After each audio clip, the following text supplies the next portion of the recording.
Doors academy में आप लोगों का स्वागत है।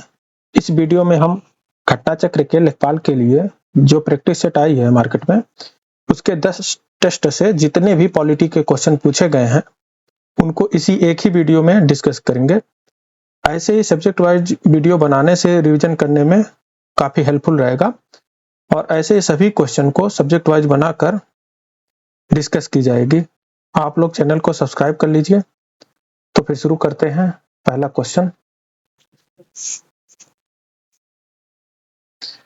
क्वेश्चन है, निम्नलिखित में से किस अधिनियम द्वारा बर्मा को भारत से अलग किया गया था? तो है भारत सरकार अधिनियम 1935। तो बर्मा जिसको म्यांमार बोलते हैं को भारत से अलग किया गया था भारत सरकार अधिनियम 1935 के तहत। यह अलगाव प्रभावी हुआ था 1 अप्रैल 1937 से। नेक्स्ट क्वेश्चन है कि भारत के संविधान की प्रस्तावना में निम्नलिखित में से किस प्रकार की स्वतंत्रता का उल्लेख नहीं है? क्वेश्चन में यह देखना होता है कि इसमें नहीं है पूछा है या है पूछा है, क्योंकि इसमें गलत होने के चांस काफी ज्यादा होते हैं अगर आपने गलत पढ़ लिया तो। इसमें पूछा गया है कि संविधान की प्रस्तावना में किस प्रकार की स्वतंत्रता का उल्लेख नहीं है। तो विश्वास की स्वतंत्रता, विचार की स्वतंत्रता, धर्म और उपासना की स्वतंत्रता, ये तीनों तो हैं, लेकिन आर्थिक स्वतंत्रता का उल्लेख नहीं है। तो भारतीय संविधान की प्रस्तावना में जिन स्वतंत्रताओं का उल्लेख है वह है विचार, अभिव्यक्ति, विश्वास, धर्म और उपासना की स्वतंत्रता। ये 5 प्रकार की स्वतंत्रता का उल्लेख है हमारी प्रस्तावना में। जैसे ये हमारे संविधान का प्रस्तावना है जो हम भारत के लोग से शुरू होकर आत्मार्पित करते हैं, यहाँ पे खत्म होती है। तो इसमें 3 प्रकार के न्याय की बात की गई है, सामाजिक, आर्थिक और राजनीतिक न्याय। तो यहाँ पे जो आर्थिक स्वतंत्रता है लिखी है ये गलत है। अगर आर्थिक न्याय लिखी होती तो ये सही हो जाती कि आर्थिक न्याय की बात की गई है हमारे प्रस्तावना में। तो सामाजिक, आर्थिक, राजनीतिक न्याय 3 प्रकार की न्याय की बात की गई है और 5 प्रकार के स्वतंत्रता की बात की गई है, विचार, अभिव्यक्ति, विश्वास, धर्म और उपासना की स्वतंत्रता। अगला क्वेश्चन है, भारतीय संविधान में संसदीय शासन प्रणाली किस देश के संविधान से ली गई है? तो ब्रिटेन के संविधान से ली गई है संसदीय शासन प्रणाली। भारत में संसदीय शासन प्रणाली ब्रिटेन से ली गई है और संसदीय प्रणाली की मुख्य विशेषताएं हैं, कार्यपालिका संसद के प्रति उत्तरदायी होती है और प्रधानमंत्री वास्तविक कार्यकारी प्रमुख होता है और राष्ट्रपति या जो ब्रिटेन में राजा हैं, क्योंकि वहीं से लिया गया है इंडिया के संसदीय शासन प्रणाली को, तो राष्ट्रपति या राजा नाम मात्र का प्रमुख होता है। मंत्रिपरिषद सामूहिक रूप से उत्तरदायी होता है। ये सभी विशेषताएं ब्रिटेन की शासन प्रणाली से ली गई हैं। अगला क्वेश्चन है कि मौलिक कर्तव्यों का उल्लेख इसमें किया गया है किसमें? मौलिक कर्तव्यों का उल्लेख तो है भाग 4A में। तो भारतीय संविधान में मौलिक कर्तव्यों को जोड़ा गया है 42वें संविधान संशोधन 1976 द्वारा और इन्हें रखा गया है भाग 4A में। आर्टिकल 51A, भाग 4A के आर्टिकल 51A में मौलिक कर्तव्यों को जोड़ा गया है। मौलिक कर्तव्यों की विशेषता यह है कि नागरिकों के लिए नैतिक कर्तव्य होते हैं। ये मौलिक कर्तव्य मूल रूप से 10 कर्तव्य थे, बाद में 86वां संविधान संशोधन द्वारा एक और जोड़ा गया था शिक्षा के अधिकार को लेकर। तो ये टोटल 11 मौलिक कर्तव्य हो चुके हैं इस समय। अगला क्वेश्चन है कि भारतीय संविधान के लिए डीपीएसपी यानी राज्य नीति के निर्देशक सिद्धांत निम्नलिखित में से किस संविधान से प्रेरित हैं? तो वो आयरलैंड से डीपीएसपी भारत के संविधान में लिया गया है। तो और यह भारतीय संविधान में डीपीएसपी जो शामिल है वो संविधान के भाग 4 में आर्टिकल 36 से 51 तक में सम्मिलित है। डीपीएसपी क्या है यानी राज्य नीति के निर्देशक सिद्धांत क्या है? तो ये सरकार के लिए नीति निर्देशक सिद्धांत होते हैं। इसका उद्देश्य कल्याणकारी राज्य की स्थापना करना। ये न्यायालय द्वारा बाध्यकारी नहीं होते हैं, यानी इन्हें अदालत में लागू नहीं करवाया जा सकता।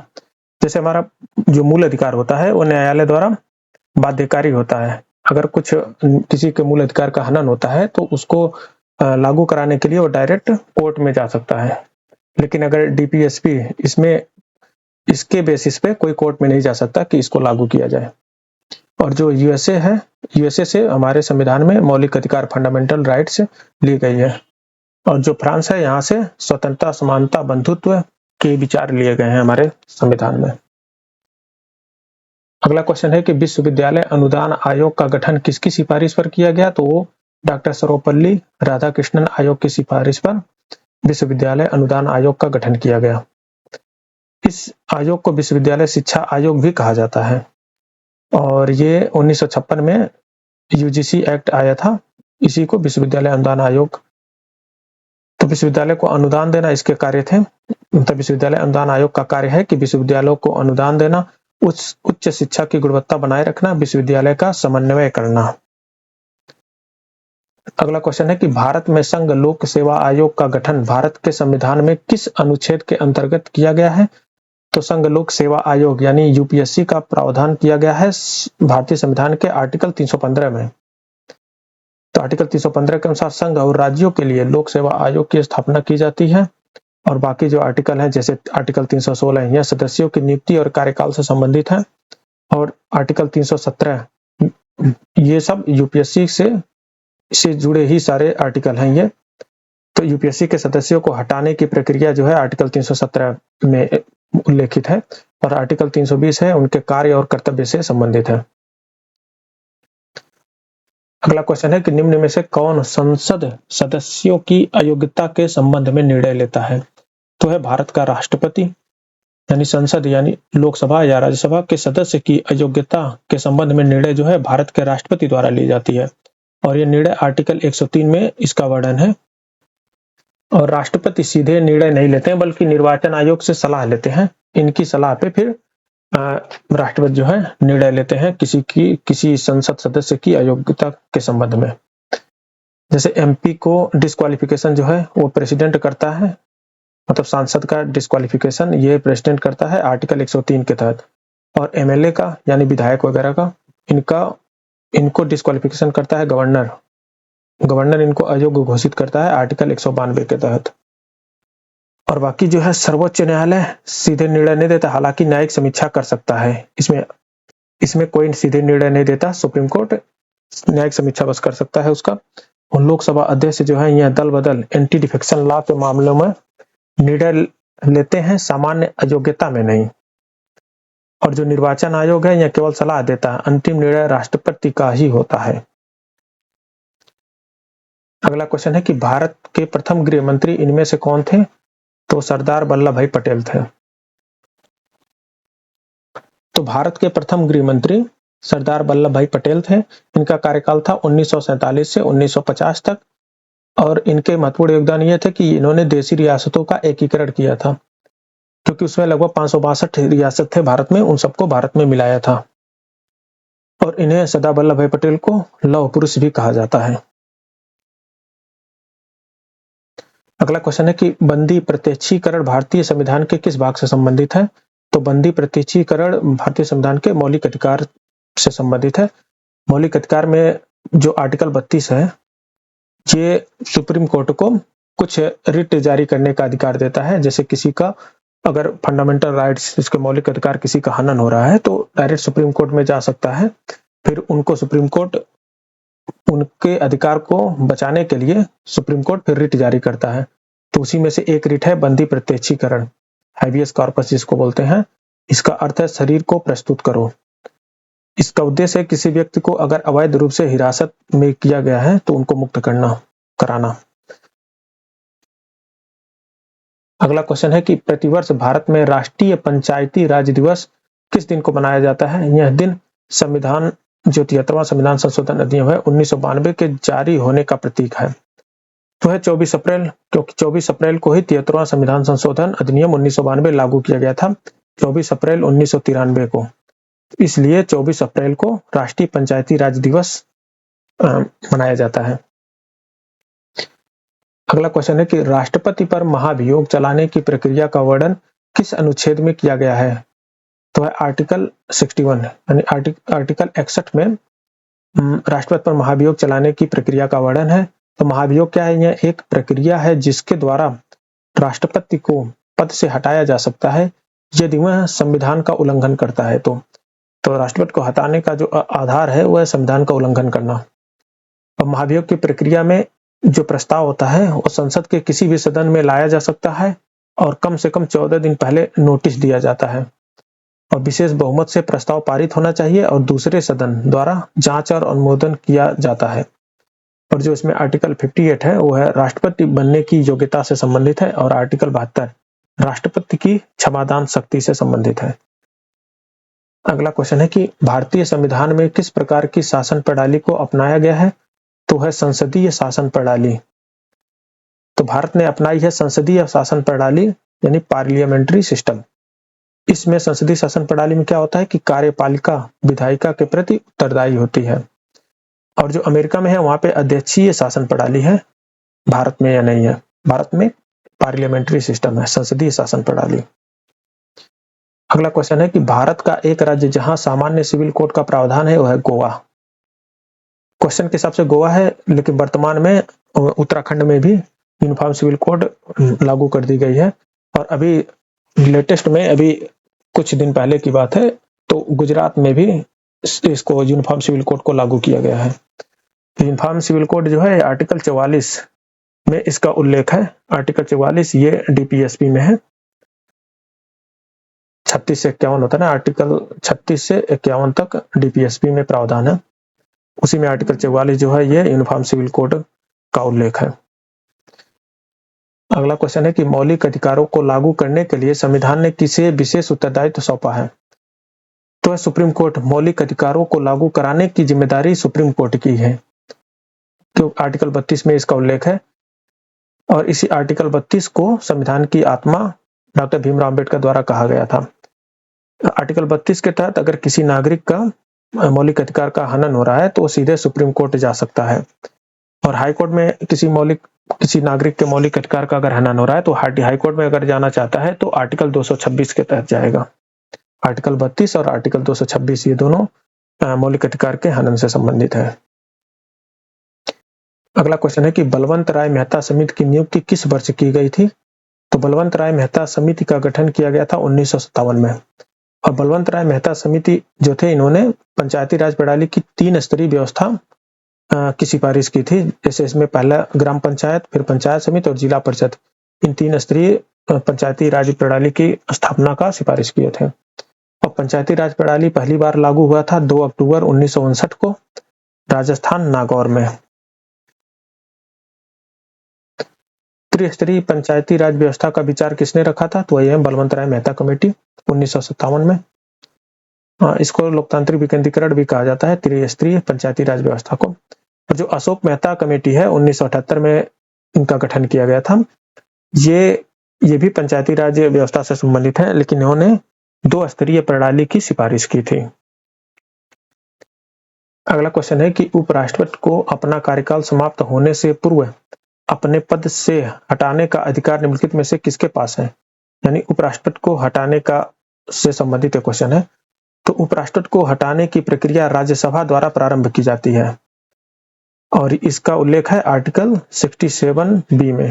आर्टिकल 67B में उपराष्ट्रपति को हटाने की प्रक्रिया का उल्लेख है।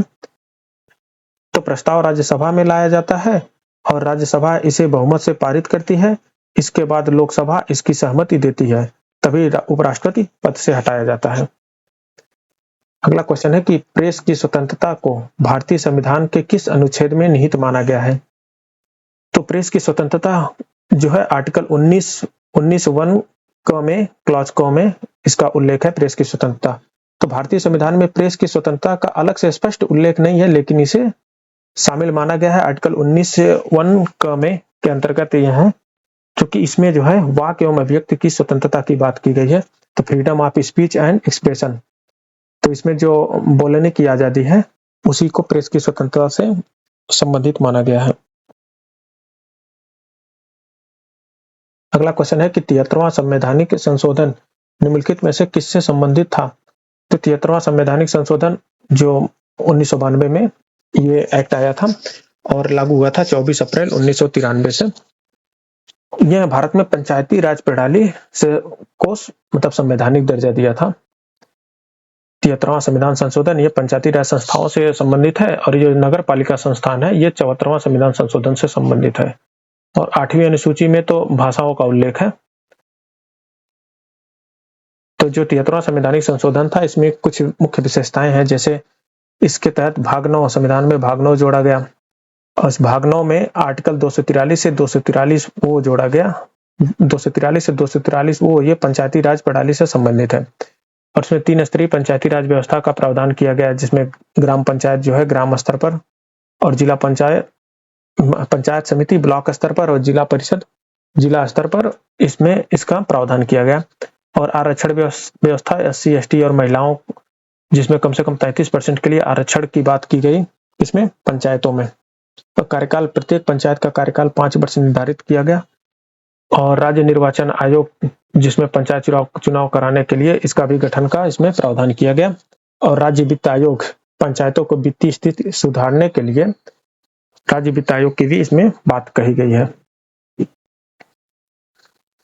अगला क्वेश्चन है कि भारतीय संविधान में मौलिक अधिकार की अवधारणा का स्रोत क्या है? तो वो है USA। तो भारतीय संविधान में मौलिक अधिकार की अवधारणा ली गई है संयुक्त राज्य अमेरिका से, विशेष रूप से अमेरिका के बिल ऑफ राइट से प्रेरणा ली गई है। मौलिक अधिकार दिए गए हैं संविधान के भाग 3 में। इसका उद्देश्य नागरिकों को स्वतंत्रता और सुरक्षा प्रदान करना है। और USSR यहाँ से मौलिक कर्तव्य लिए गए हैं। अब USSR को तो खत्म कर दिया गया है, तो इसका जो उत्तराधिकार है वो है रूस। तो रूस से मौलिक कर्तव्य लिए गए हैं हमारे संविधान में। और यूके से संसदीय प्रणाली ली गई है।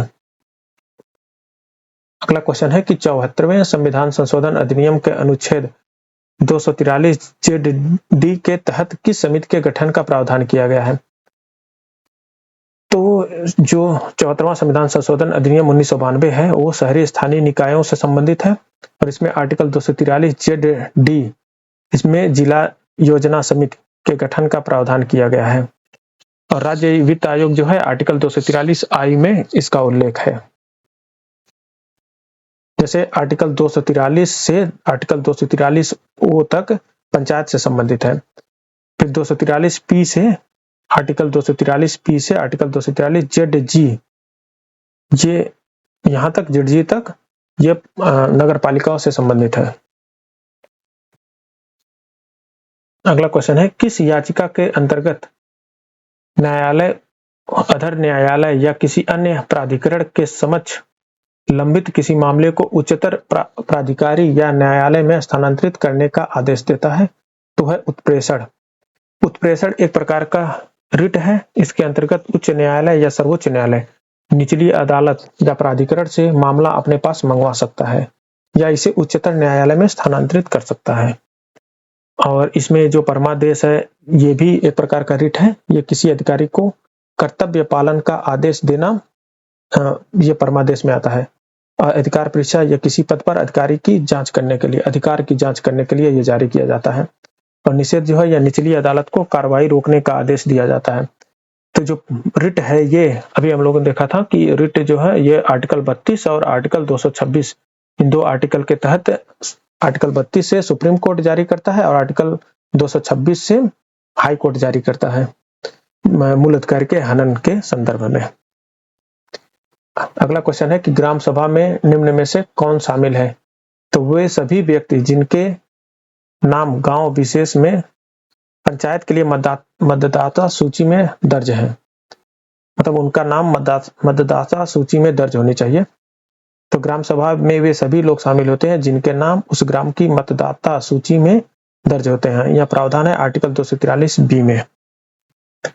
अगला क्वेश्चन है कि भारतीय संविधान के किस अनुच्छेद के तहत उपराष्ट्रपति का चुनाव होता है? तो है आर्टिकल 66। तो उपराष्ट्रपति के चुनाव का प्रावधान जो है आर्टिकल 66 में किया गया है। उपराष्ट्रपति का चुनाव करता है वह संसद के दोनों सदनों के सदस्य, लोकसभा और राज्यसभा दोनों मिलकर उपराष्ट्रपति का चुनाव करते हैं। और जो इसमें आर्टिकल 63 है वो उपराष्ट्रपति का पद से संबंधित है। और आर्टिकल 66 ये चुनाव की प्रक्रिया और आर्टिकल 67 ये उनके कार्यकाल से संबंधित है उपराष्ट्रपति के। और आर्टिकल 69 जो है शपथ से संबंधित है, उपराष्ट्रपति के शपथ से संबंधित। और आर्टिकल 67 B उपराष्ट्रपति को हटाने से संबंधित है। अगला क्वेश्चन है कि भारत के संविधान में जन स्वास्थ्य एवं स्वच्छता किसमें शामिल है? तो ये राज्य सूची में शामिल है। जन स्वास्थ्य एवं स्वच्छता, पब्लिक हेल्थ एंड सैनिटेशन, ये शामिल है राज्य सूची में। इसका अर्थ है इस विषय पर कानून बनाने का अधिकार राज्य सरकारों के पास होता है। तो भारतीय संविधान की 7वीं अनुसूची में 3 सूचियां होती हैं, संघ सूची, राज्य सूची और समवर्ती सूची। संघ सूची जो है उसमें कानून बनाने का अधिकार केवल केंद्र सरकार के पास होता है। और राज्य सूची में केवल राज्य सरकार के पास होता है अधिकार कानून बनाने का, और समवर्ती में दोनों केंद्र और राज्य दोनों का अधिकार होता है, दोनों इस पे कानून बना सकते हैं। अगला क्वेश्चन है कि संविधान के किस अनुच्छेद के प्रावधानों के अंतर्गत भारत सरकार ने भारत रत्न और पद्मश्री को प्रारंभ किया था? तो है आर्टिकल 18। तो आर्टिकल 18 में उपाधियों का उल्लेख है। यह अनुच्छेद सामान्यतः उपाधियों को निषिद्ध करता है, लेकिन राज्य द्वारा सम्मान पुरस्कार जैसे भारत रत्न, पद्मश्री आदि दिए जा सकते हैं। यहाँ पे राज्य संदर्भ एक देश से है। ये उपाधि टाइटल नहीं माने जाते हैं, जैसे भारत रत्न, पद्मश्री, ये सब उपाधि टाइटल नहीं माने जाते हैं। और आर्टिकल 15 जो है वो भेदभाव के निषेध से संबंधित है। आर्टिकल 16 रोजगार में समान अवसर से संबंधित है। आर्टिकल 17 अस्पृश्यता का उन्मूलन से संबंधित है। अगला क्वेश्चन है कि भारतीय राज्यों में मुद्रा बिल होने के लिए एक बिल को कौन प्रमाणित करता है? तो राज्य विधानसभा का अध्यक्ष है, वो प्रमाणित करता है कि कोई बिल मनी बिल है या नहीं। तो किसी विधेयक को मुद्रा विधेयक घोषित प्रमाणित करने का अधिकार राज्य विधानसभा के अध्यक्ष के पास होता है। यह प्रावधान है आर्टिकल 199 क्लॉज 3 में। स्पीकर का निर्णय जो होता है वो अंतिम होता है, इसे सामान्यतः न्यायालय में चुनौती नहीं दी जा सकती। अगला क्वेश्चन है कि निम्न में से किसने कभी भी भारत के उप प्रधानमंत्री के रूप में कार्यभार नहीं संभाला? तो थे बीपी सिंह। तो बीपी सिंह भारत के प्रधानमंत्री 1989 से 1990 तक थे। प्रधानमंत्री के रूप में इन्होंने कार्यकाल अपना किया हुआ है, लेकिन कभी उप प्रधानमंत्री नहीं रहे। और मोरारजी देसाई जो थे वो उप प्रधानमंत्री 1967 से 1969 तक थे। बाद में वे प्रधानमंत्री भी बने। और जो देवी लाल हैं, ये उप प्रधानमंत्री रहे थे 1989 से 90 तक और 1990 से 1991 तक। और लाल कृष्ण आडवाणी जो थे वो उप प्रधानमंत्री रहे 2002 से 2004 तक। अगला क्वेश्चन है कि भारतीय संविधान की दी गई निम्न किस अनुसूची में दल बदल विरोधी कानून संबंधी प्रावधान सम्मिलित है? तो 10वीं अनुसूची में है। तो ऐसे याद रखिए 10वीं अनुसूची 10 और ये दल बदल दोनों 10 से स्टार्ट है। तो दल बदल विरोधी कानून 10वीं अनुसूची में इसे जोड़ा गया 52वां संविधान संशोधन अधिनियम 1985 द्वारा। इसका उद्देश्य था कि विधायकों सांसदों द्वारा दल बदल को रोकना, राजनीतिक स्थिरता बनाए रखना। और जो इसमें छठी अनुसूची है वो है जनजातीय क्षेत्रों के प्रशासन से संबंधित है। छठी अनुसूची में असम, मेघालय, त्रिपुरा और मिजोरम, ये 4 राज्यों में जनजातीय क्षेत्रों से संबंधित प्रावधान है। और जो 11वीं अनुसूची है वो पंचायती राज्य के विषय से संबंधित है। और 7वीं अनुसूची में केंद्र राज्य विषयों की सूचियां है, इसमें शक्तियों के बंटवारे से संबंधित है। अगला क्वेश्चन है कि राज्यों में मुख्यमंत्री की नियुक्ति राज्यपाल करेगा, यह किस अनुच्छेद में वर्णित है? तो आर्टिकल 164 क्लॉज 1 में किया गया है इसका वर्णन। इसमें कहा गया कि राज्यपाल मुख्यमंत्री की नियुक्ति करता है। कल जैसे आर्टिकल 155 है वो राज्यपाल की नियुक्तियों से संबंधित है। और आर्टिकल 162 राज्य की कार्यपालिका की शक्तियों से संबंधित है। और आर्टिकल 165 राज्य के महाधिवक्ता यानी एडवोकेट जनरल से संबंधित है। अगला क्वेश्चन है कि उच्च न्यायालय को रिट जारी करने की शक्ति किस अनुच्छेद में प्राप्त है? तो आर्टिकल 226 जो है ये हाई कोर्ट को रिट जारी करने की शक्ति आर्टिकल 226 देता है। और जो सुप्रीम कोर्ट है उसको रिट जारी करने की शक्ति आर्टिकल 32 देता है। और जो 5 प्रकार के रिट होते हैं, जैसे ये हैबियस कॉर्पस, मैंडमस और सेडिटरी और प्रोहिबिटेशन और क्यू वारंटो, ये 5 प्रकार के रिट जारी करता है ये सुप्रीम कोर्ट और हाई कोर्ट दोनों। अगला क्वेश्चन है कि भारतीय संविधान का कौन सा अनुच्छेद यह कहता है कि प्रधानमंत्री की नियुक्ति राष्ट्रपति द्वारा की जाएगी? तो है आर्टिकल 75 क्लॉज 1। प्रधानमंत्री की नियुक्ति का प्रावधान आर्टिकल 75 क्लॉज 1 में किया गया है। इसमें कहा गया है कि राष्ट्रपति प्रधानमंत्री की नियुक्ति करता है और अन्य मंत्रियों की नियुक्ति प्रधानमंत्री की सलाह पर होती है। अन्य आर्टिकल है जैसे आर्टिकल 75 क्लॉज 1, ये तो प्रधानमंत्री और मंत्रियों की नियुक्ति से संबंधित है। आर्टिकल 81 क्लॉज 1 जो है वो लोकसभा की संरचना से संबंधित है। और आर्टिकल 59 क्लॉज 1 जो है वो राष्ट्रपति की शर्तें हैं। और आर्टिकल 80 क्लॉज 1 जो है ये राज्यसभा की संरचना से संबंधित है। 80 जो है राज्यसभा की संरचना से संबंधित है और 81 लोकसभा की संरचना से संबंधित है। अगला क्वेश्चन है कि एक ग्राम पंचायत में महिलाओं के लिए कितने प्रतिशत पद आरक्षित होने चाहिए? तो है 33%।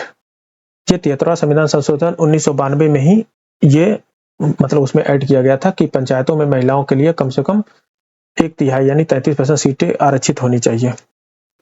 अगला क्वेश्चन है कि भारत के संविधान में निम्न में से किसके विरुद्ध अभियोग चलाने का प्रावधान नहीं है? तो है राज्य के राज्यपाल के विरुद्ध हमारे संविधान में उनके खिलाफ अभियोग चलाने का कोई प्रावधान नहीं है। तो भारतीय संविधान की महाभियोग या अभियोग की व्यवस्था है राष्ट्रपति के लिए। आर्टिकल 61 के तहत राष्ट्रपति के लिए अभियोग चलाने का प्रावधान है, लेकिन राज्यपाल के विरुद्ध महाभियोग का कोई प्रावधान नहीं है। राज्यपाल को राष्ट्रपति के द्वारा हटाया जा सकता है, लेकिन इनके खिलाफ महाभियोग चलाने का हमारे मतलब पार्लियामेंट में ऐसा कोई सिस्टम नहीं है। और जो यहाँ पे भारत के मुख्य न्यायाधीश हैं, उन्हें हटाने की प्रक्रिया संसद द्वारा होती है और उपराष्ट्रपति इनको भी हटाया जा सकता है। आर्टिकल 67(b) में दी गई है इसका प्रावधान। अगला क्वेश्चन है कि भारतीय संविधान को तैयार करने में कुल कितना समय लगा? तो 2 साल 11 माह और 18 दिन हमारे संविधान को तैयार करने में समय लगा था। और संविधान सभा की पहली बैठक जो हुई थी वो थी 9 दिसंबर 1946 को और संविधान अपनाया गया था 26 नवंबर 1949 को। और इसी 26 नवंबर को हर साल संविधान दिवस भी मनाया जाता है। संविधान पूर्ण रूप से लागू हुआ था 26 जनवरी 1950 को और संविधान जो बैठक हुई थी तो उसमें टोटल बैठक 11 सत्र इसमें हुए थे और कुल बैठक के दिन थे 165 दिन। और संविधान दुनिया का सबसे बड़ा लिखित संविधान है जो भारतीय संविधान है। अगला क्वेश्चन है कि भारत में राष्ट्रपति अपना कार्यकाल पूरा होने से पहले अपना त्यागपत्र किसको सौंपते हैं? तो जो राष्ट्रपति हैं वो अपना त्यागपत्र वो उपराष्ट्रपति को सौंपते हैं। ये आर्टिकल 56(1)(a) में वर्णन है इसका त्यागपत्र का। इसके अनुसार राष्ट्रपति अपना त्यागपत्र उपराष्ट्रपति को देता है। यदि राष्ट्रपति पद छोड़ता है तो उपराष्ट्रपति जो है वो कार्यवाहक राष्ट्रपति बन सकता है। अगला क्वेश्चन है कि भारत के संविधान के किस संशोधन अधिनियम ने पंचायती राज को एक संवैधानिक निकाय बनाया? तो है 1992 का 73वां संविधान संशोधन अधिनियम। इसको हम लोग कई बार क्वेश्चन रिपीट में आ चुका है। तो 73वां संविधान संशोधन 1992 द्वारा पंचायती राज संस्थाओं को संवैधानिक दर्जा दिया गया था और यह लागू हुआ था 24 अप्रैल 1993 को। इसके तहत हमारे संविधान में भाग 9 जोड़ा गया था। आर्टिकल 243 से 243 वो तक इसमें आर्टिकल जोड़े गए थे भाग 9 में। और जो इसमें 86वां संविधान संशोधन लिखा है वो 2002 में आया था, शिक्षा का अधिकार से संबंधित है ये। और 74वां संविधान संशोधन ये शहरी निकाय म्युनिसिपैलिटी से संबंधित है।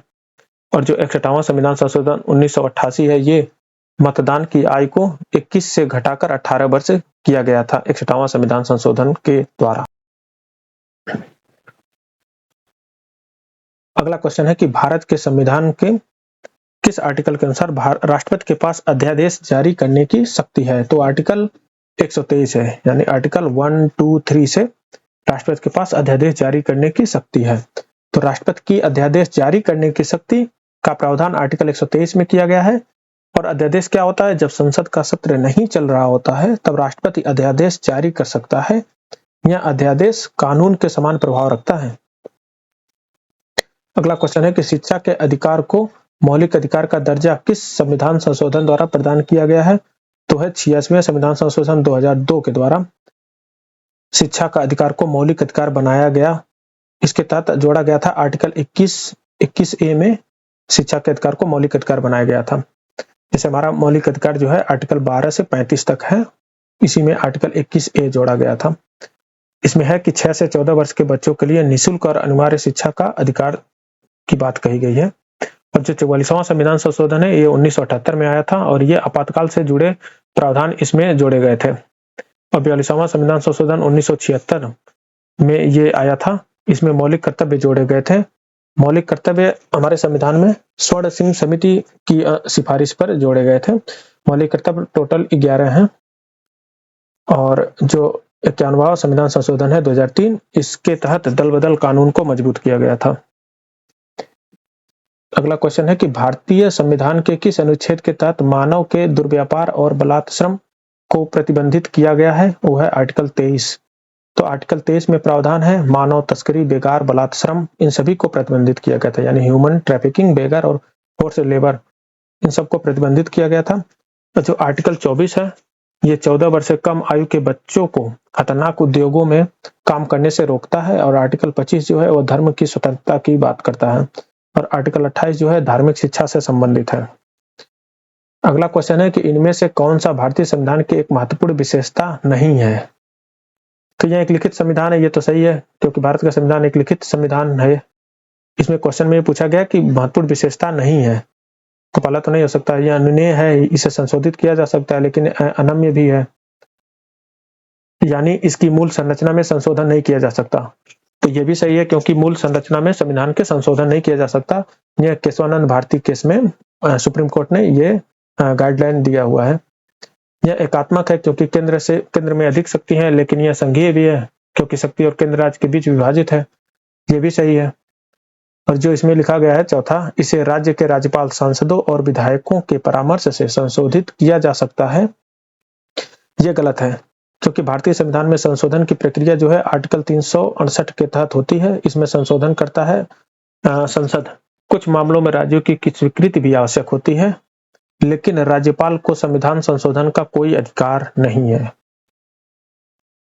अगला क्वेश्चन है कि निम्नलिखित में से कौन सा कथन सही है? तो भारत के राष्ट्रपति द्वारा राज्य के राज्यपाल की नियुक्ति की जाती है, यही सही है। तो राज्यपाल की नियुक्ति का प्रावधान भारतीय संविधान का आर्टिकल 155, इसमें स्पष्ट कहा गया है कि राज्यपाल की नियुक्ति भारत के राष्ट्रपति द्वारा की जाती है। और जो राष्ट्रपति हैं नियुक्ति करता है, लेकिन यह नियुक्ति केंद्र सरकार यानी मंत्रिपरिषद की सलाह पर होती है। तो राष्ट्रपति द्वारा राज्यपाल की नियुक्ति मंत्रिपरिषद की सलाह पर होती है। और राज्यपाल जो होता है वो राज्य का संवैधानिक प्रमुख होता है। अगला क्वेश्चन है कि मार्च 2019 तक उपलब्ध जानकारी के अनुसार भारतीय संविधान में कितने मौलिक कर्तव्य हैं? तो इसमें 11 मौलिक कर्तव्य हैं। प्रारंभ में 1976 42वां संविधान संशोधन द्वारा 10 मौलिक कर्तव्य जोड़े गए थे। बाद में 86वां संविधान संशोधन 2002 द्वारा एक और कर्तव्य को जोड़ा गया। इससे अब 11 मौलिक कर्तव्य हैं। और इससे संबंधित जो आर्टिकल है वो है आर्टिकल 51A, मौलिक कर्तव्यों का वर्णन करता है। जो 86वें संविधान संशोधन द्वारा एक जो नया मौलिक कर्तव्य जोड़ा गया था 2002 में, वो है माता पिता अभिभावकों का कर्तव्य है कि 6 से 14 वर्ष के बच्चों को शिक्षा दिलवाना। अगला क्वेश्चन है कि संविधान सभा का प्रथम अधिवेशन कब हुआ था? तो 9 दिसंबर 1946 को संविधान सभा का प्रथम अधिवेशन हुआ था। तो संविधान सभा का पहला अधिवेशन 9 दिसंबर 1946 को हुआ था। इसके पहले सत्र की अध्यक्षता जो की थे डॉक्टर सच्चिदानंद सिन्हा, इन्होंने अध्यक्षता की थी और ये अस्थायी अध्यक्ष थे। बाद में स्थायी अध्यक्ष जो बने वो डॉक्टर राजेंद्र प्रसाद थे। अगला क्वेश्चन है कि निम्नलिखित में से कौन सा अनुच्छेद पंचायती राज्य से संबंधित है? पंचायती राज से संबंधित है तो है आर्टिकल 243। तो पंचायती राज से संबंधित जो प्रावधान है वो आर्टिकल 243 से 243 ओ तक दिए गए हैं। यह जोड़ा गया था 73वां संविधान संशोधन अधिनियम 1992 द्वारा। आर्टिकल 243 पंचायती राज की परिभाषा का वर्णन है इस पे, और यह शामिल है संविधान के भाग 9 में। अगला क्वेश्चन है कि राज्यसभा के पदेन अध्यक्ष कौन होते हैं? तो वो हैं उपराष्ट्रपति।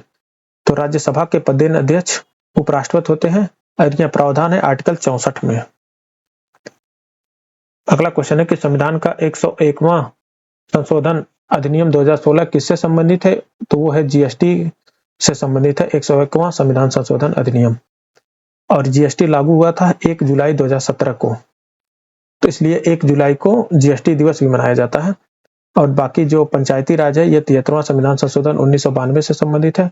और जो शिक्षा का अधिकार है इसको 86वां संविधान संशोधन 2002 द्वारा हमारे मूल अधिकार में आर्टिकल 21A में जोड़ा गया था। अगला क्वेश्चन है कि संविधान सभा की प्रारूप समिति के अध्यक्ष कौन थे? तो थे डॉक्टर भीमराव अंबेडकर। तो प्रारूप समिति का गठन 29 अगस्त 1947 को हुआ था। इसके अध्यक्ष थे डॉक्टर भीमराव अंबेडकर। और जो हमारा प्रारूप समिति है इसमें कुल 7 सदस्य थे। तो पहले डॉक्टर भीमराव अंबेडकर इसके अध्यक्ष थे। एन गोपालास्वामी अयंगर, अल्लादी कृष्ण स्वामी अय्यर, के.एम. मुंशी, मोहम्मद सादुल्लाह, बी.एल. मित्तल और डी.पी. खेतान, ये 7 इसके मेंबर थे। बाद में बी.एल. मित्तल इन्होंने इस्तीफा दे दिया था तो एन माधवराव को शामिल किया गया था। और डी.पी. खेतान की मृत्यु हो गई थी तो टी.टी. कृष्णामाचारी को शामिल किया गया था। अगला क्वेश्चन है कि भाषा के आधार पर राज्यों का पुनर्गठन किस वर्ष में किया गया था? तो 1956 में भाषा के आधार पर राज्यों का पुनर्गठन किया गया था। भारत में राज्यों का भाषाई आधार पर पुनर्गठन स्टेट रीऑर्गेनाइजेशन एक्ट 1956 के तहत हुआ। यह अधिनियम 1956 में लागू किया गया और फजल अली आयोग की सिफारिश पर पुनर्गठन हुआ और तेलुगु भाषी राज्य आंध्र प्रदेश पहला भाषाई राज्य बना था। अगला क्वेश्चन है कि अंतर्राष्ट्रीय शांति और सुरक्षा की अभिवृद्धि संविधान के किस अनुच्छेद का विषय है? तो आर्टिकल 51 जो है वो अंतर्राष्ट्रीय शांति और सुरक्षा की अभिवृद्धि से संबंधित है। आर्टिकल 51 यह राज्य के नीति निर्देशक तत्वों में आता है। इसमें कहा गया कि भारत अंतर्राष्ट्रीय शांति और सुरक्षा को बढ़ावा देगा। और जो अन्य है जैसे आर्टिकल 48 ये कृषि एवं पशुपालन से संबंधित है। आर्टिकल 50 न्यायपालिका और कार्यपालिका के पृथक्करण से संबंधित है और आर्टिकल 51 का जो है यह मौलिक कर्तव्यों से संबंधित है। अगला क्वेश्चन है कि भारतीय संविधान के अंतर्गत निम्नलिखित में से कौन एक मौलिक कर्तव्य नहीं है? तो लोक चुनावों में वोट डालना यह एक प्रकार का विधिक अधिकार है, लेकिन ये मौलिक कर्तव्य नहीं है। बाकी ये वैज्ञानिक दृष्टिकोण को विकसित करना, लोक संपत्ति की सुरक्षा करना, संविधान को मानना एवं इसके आदर्शों को दृढ़ करना, ये सब मौलिक कर्तव्य में आते हैं। मौलिक कर्तव्य आर्टिकल 51A में दिया गया है। यह स्वर्ण सिंह समिति की सिफारिश पर इसको संविधान में जोड़ा गया था और 42वें संशोधन अधिनियम द्वारा मौलिक कर्तव्यों को संविधान में जोड़ा गया था। ये मौलिक कर्तव्यों की सूची दी गई है। ये टोटल 11 हैं। जो लास्ट वाला जो जोड़ा गया था वो 6 से 14 वर्ष की आयु के बीच के अपने बच्चों को शिक्षा के अवसर प्रदान करना, इसे 86वें संविधान संशोधन अधिनियम 2002 द्वारा जोड़ा गया था।